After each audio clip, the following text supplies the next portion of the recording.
Hey, this is Matt with Great Tops. It is Friday afternoon, and we had a few minutes to talk about the Scrambler before we head home for the weekend.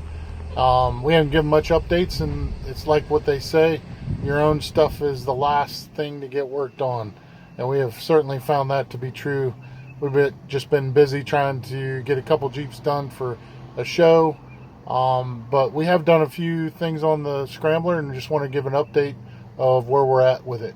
We'll talk about a couple different things. One of them being we did finally give it a pet name. Every Jeep's got to have a name, right? So we gave it a name. And then we're also going to talk about a little bit of the history of this particular Jeep, where we found it, who it came from, and what package, what options was on it. And then lastly, we're going to talk about what direction we're going to go with the Jeep to get it back on the road, get it running, driving, making it a cool vehicle for us to have, just for our own use. And we'll talk a few minutes about that. So stay with us, and we'll go through those few things in this video. So this was we needed to give this this Jeep its own name and identity. So this is a CJ8, so there's a letter 8 in it, and this was a Laredo package. So it had a lot of the upgraded options on it. A couple nice upgrade options on it from the factory. And we are, as you see in the later part of the video, we're going to have a little tinge of an LJ in here with this Scrambler. So we're going to call this the Gerado. The letter J, A, R, the number 8 for Great Tops as well.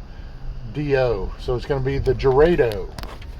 So stay with us and follow along as we go through some of the other history about the vehicle. If you recall, we stumbled across this 1983 Scrambler Laredo. One owner had, it's kind of an interesting story, but a guy used it for guide hunting, and he was the original owner. He had bought it brand new. The title we got on it only had like 1,800 miles, and it had been sitting in storage since 2004. Has a bunch of miles. It is a 6-cylinder, obviously, 258, and a stick, 5-speed, but it is a Laredo. Has all the nice stuff on it. The Laredos, I believe, had the seat carpet and the special trim on the seats. Leather grab bar, leather steering wheel. I assume this one's probably a little toast, but might be, that'll probably get on a list to get replaced. Leather grab bar, AC, had the carpet, I think, and then the special door trim panels, and then some special chrome and decals on the outside, the rocker trim on the outside.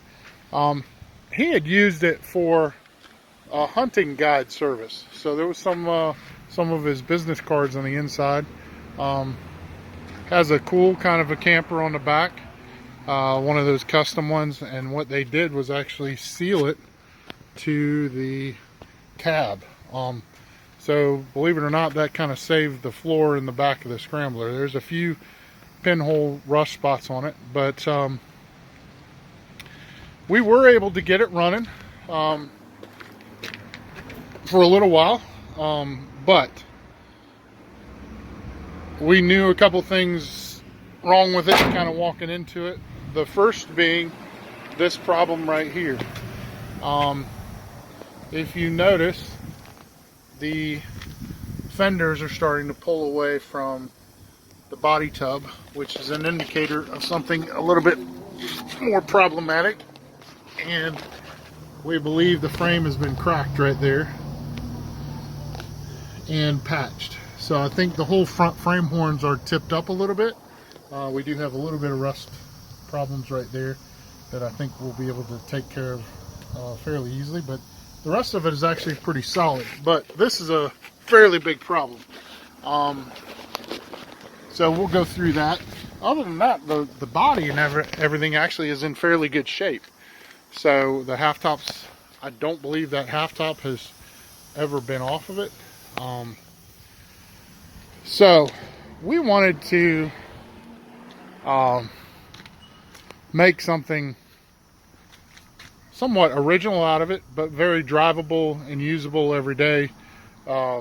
Probably not going to be a hardcore off-roader, but something that we can really enjoy. And personal preference from what we've found is to make it enjoyable, you need to get rid of that wonderful carburetor underneath there. So we'll get to that in a minute. But most importantly, the structural things to address that we're going to have to address on this is the frame. Other than that, up in the front, it's actually not that bad. The frame is actually in reasonable shape. But having been around LJs as much as we have, the 2004 to 2006 LJs, we learned, and of course since they came out, of a very interesting fact, is that the wheelbase, if you look, the wheelbase on those is 1034. So the wheelbase on the Scramblers is also 1034.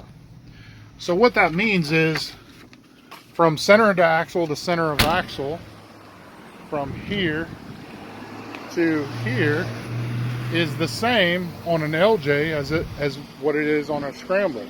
Now the biggest difference is there's an extra overhang on the Scrambler back here that was not on an LJ.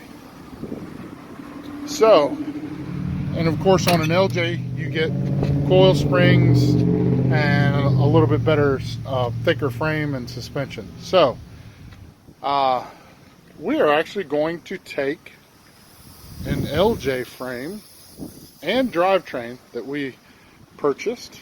So this is from a 05 LJ, automatic, has the transfer case, axles, motor, transmission, wiring harness. It has everything that we need.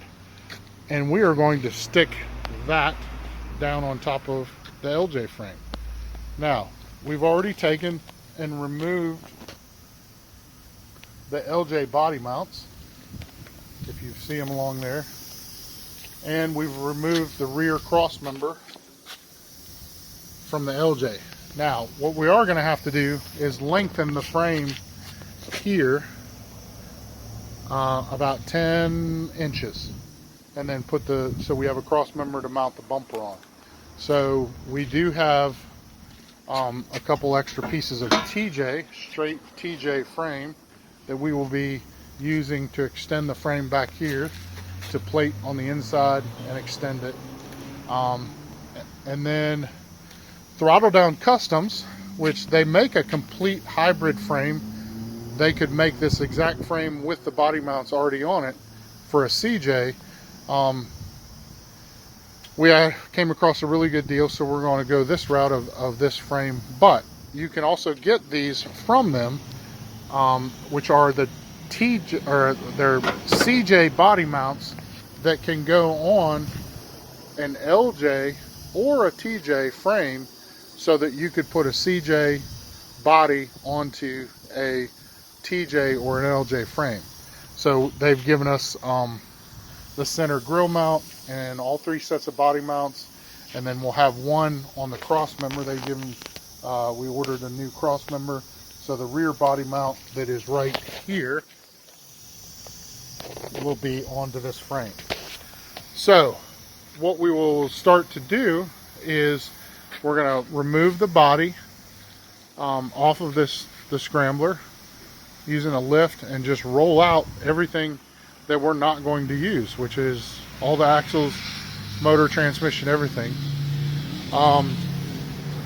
We are going to have some wiring issues, of course, of mating the 4.0 automatic harness and transmission up to the CJ. We're going to be looking at a couple different options for that, and open to any suggestions or for what y'all have experienced. We did it a long time ago, but it's been a while, so we're going to see if there's anybody else in the business doing that and doing it well, as far as putting a 4.0 into a CJ. Our plans are to leave the dash.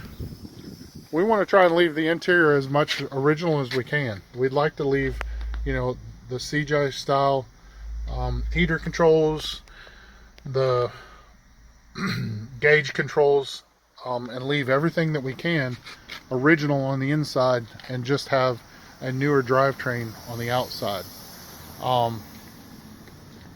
So that is the plan. Of course, we will have to take this center body mount for the grill because that's going to get located somewhere different. May or may not be able to use the radiator. We'll probably go with a CJ radiator. But in the end, what we hope to have is a very drivable, reliable driver scrambler. Not necessarily, you know, something that we can take off-road if we want to, but won't be necessarily a you know, hardcore off-roader. We'll talk about the top later because we are going to have the family in it. We probably will not use this top because it is totally separated. So of course anybody in the back is not going to get AC or anything else. So we probably will be removing this and doing something, because we are great tops, cool for a hard top for it, other than the half hard top. The exterior, you know, the body on it is actually in fairly good shape. I would like to try and bring this paint back as much as we can and run with it as long as I can.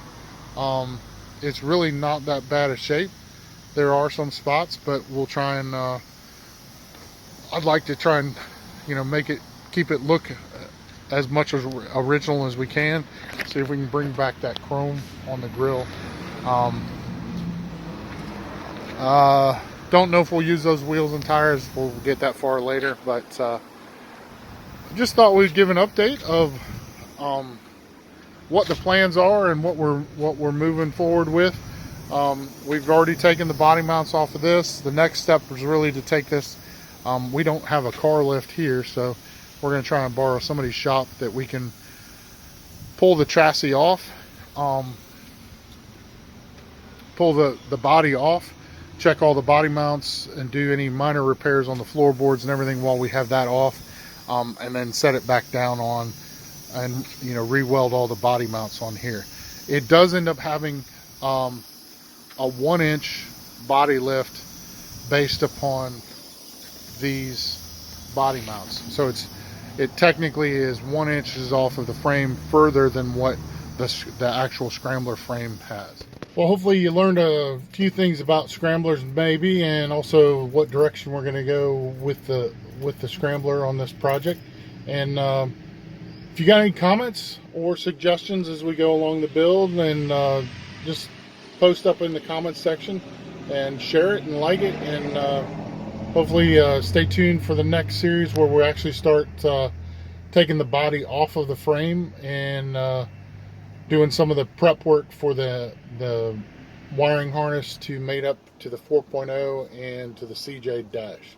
So stay tuned with us and for the next episode.